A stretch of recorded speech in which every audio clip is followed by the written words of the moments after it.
Hi, hello, how are you? I'm Lexi. Welcome to my channel. So being an artist is something that I always knew I wanted to do, and music is something that I've always been passionate about. When I knew that I wanted to be more intentional with this journey, there were a couple of things that I needed to figure out.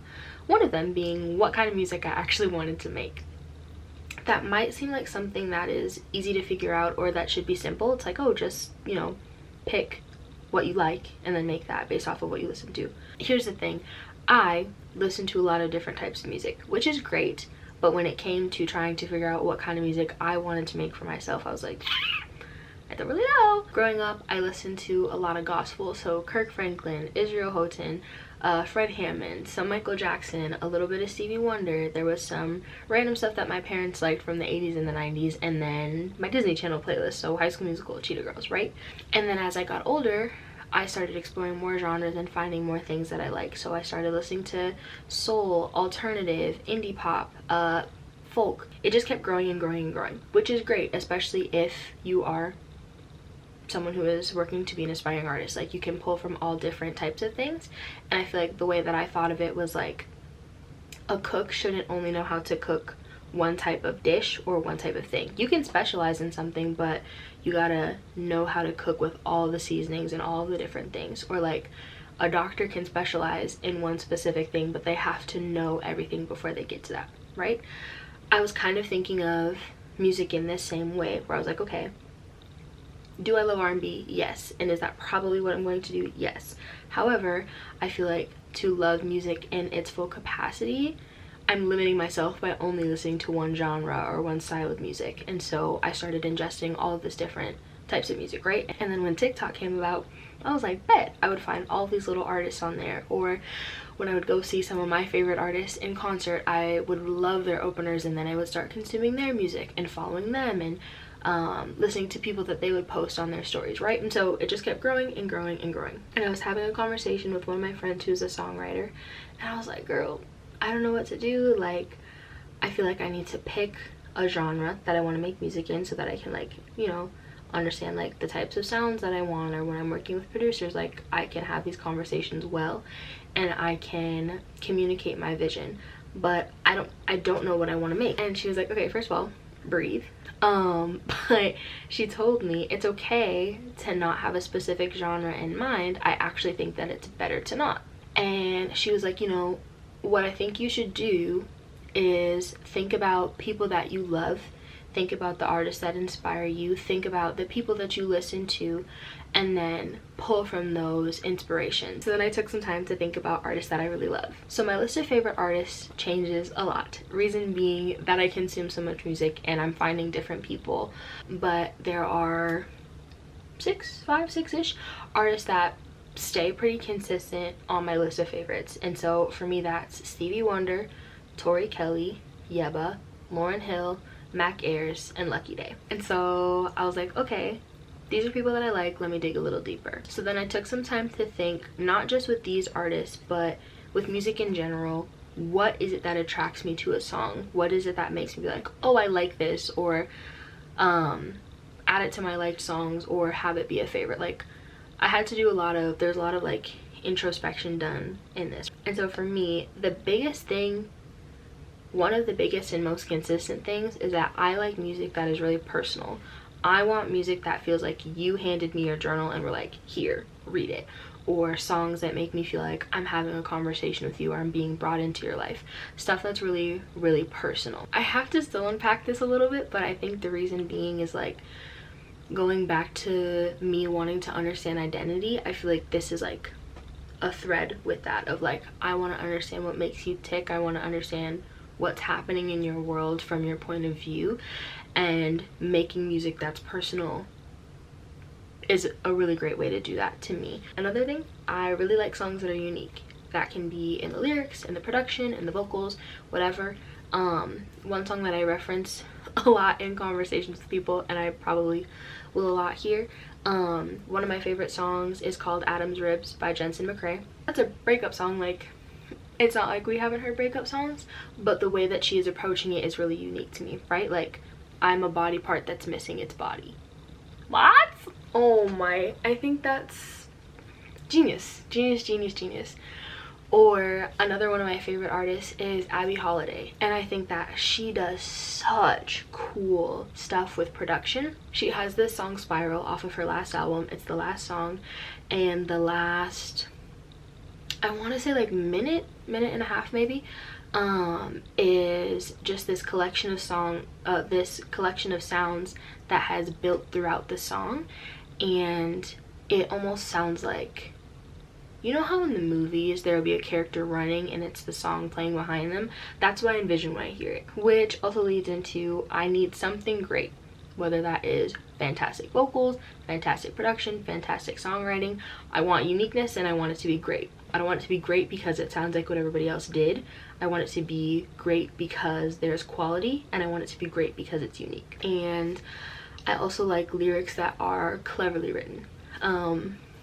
I'm gonna talk about Abby Holiday a lot. She has a song called Split Ends, and in the end she says something to the effect of, your hair is longer now, I know it grows when I'm away, but I can't help think that I was causing split ends. Be so serious. So stuff like that, like when I have those things, if I have all of them, God bless America, but when I have at least one of those things, that's what really draws me to a song. And so I was like, okay, this is cool, and I was thinking about it.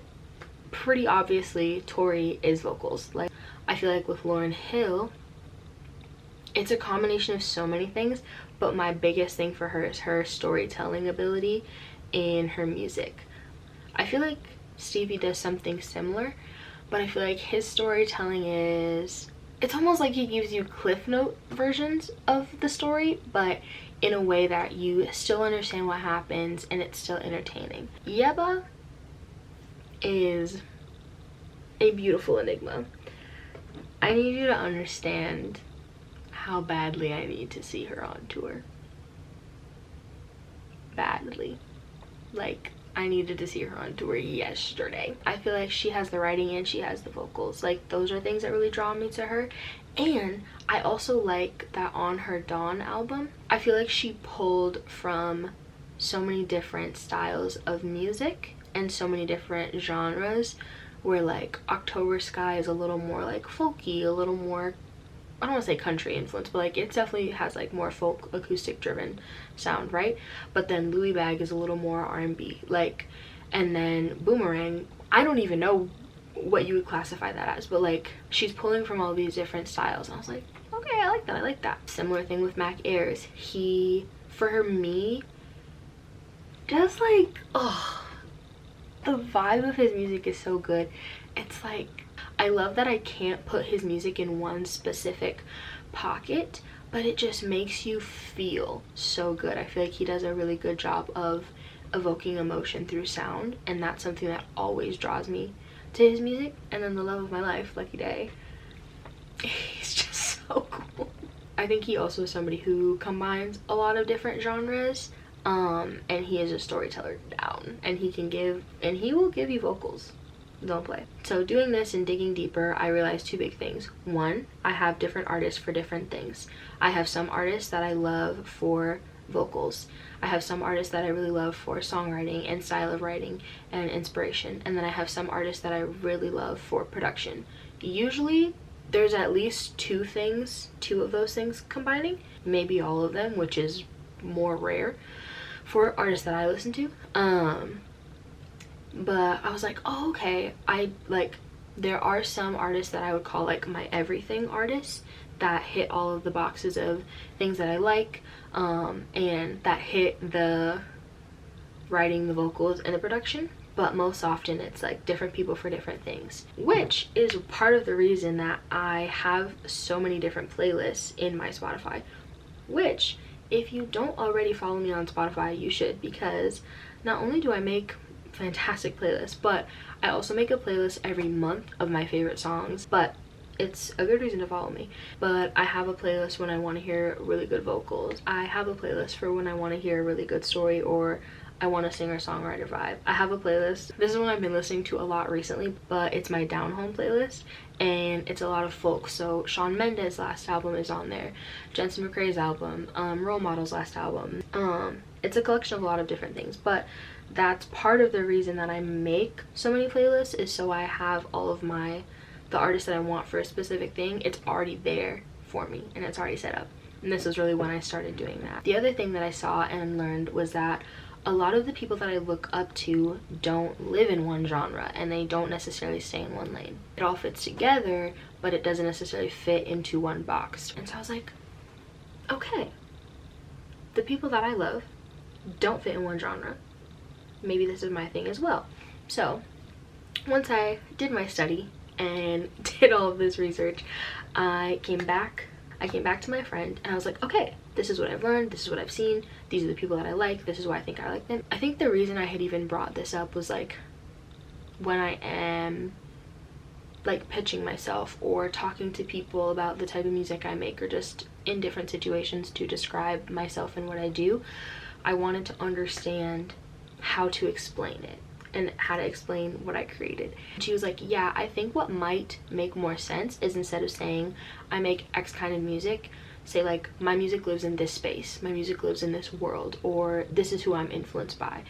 And so I was like, heard. Okay, so I can now say at this moment in time that my music and the music that I make lives in the R&B space, but there's also a heavy influence from the singer-songwriter style. So a lot of storytelling, a lot of intentionally poetic lyricism, a lot of heavy guitar influence in what I'm making.